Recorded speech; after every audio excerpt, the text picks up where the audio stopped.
Hi, and welcome to the Easy Way channel. In today's video, I will show you how to get more FPS and less stuttering while gaming, but it also helps your computer running Windows much faster. The thing I am talking about is memory compression. I will tell you all about it right after intro, so hit that like button while I come back.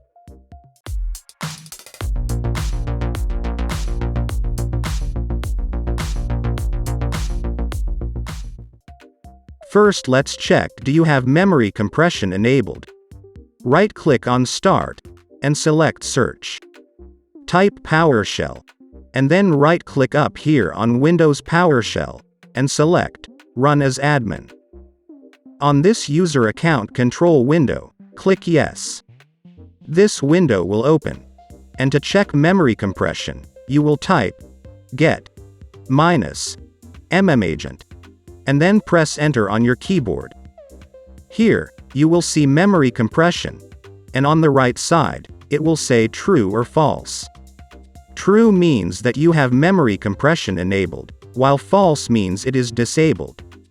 Okay, so what is memory compression? Well, your system basically compress your memory to get more space, so all your opened apps and programs can run with no problems.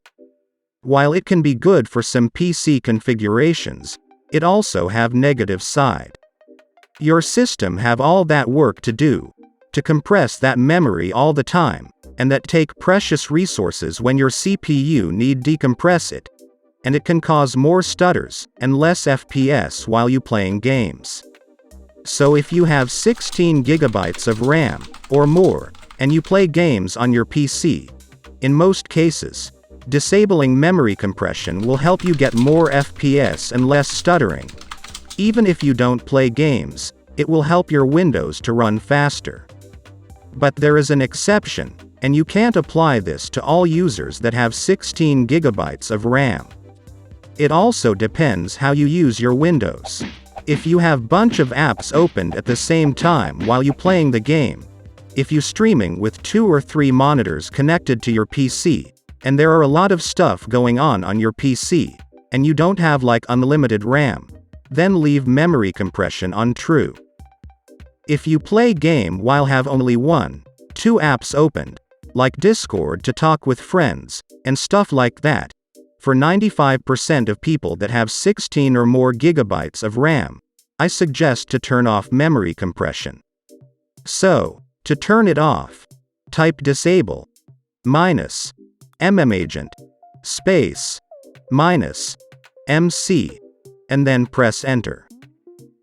To check did you disabled it, type again, get -mmagent, and press Enter. As you see, it says false now, so it is disabled. So, after disabling it, restart your computer, and test it for some time, to see did it have any impact on the game, but also on Windows performance. If you want to enable memory compression again, you will open Windows PowerShell as admin again, and type enable -mmagent space -mc, and press Enter. And that was it for this tutorial. Let me know in the comment section how did it go on your system. If this helped you, please leave a like on this video, and subscribe to my channel with the bell on, so you can get notification when I upload my next Easy Way tutorial. Bye.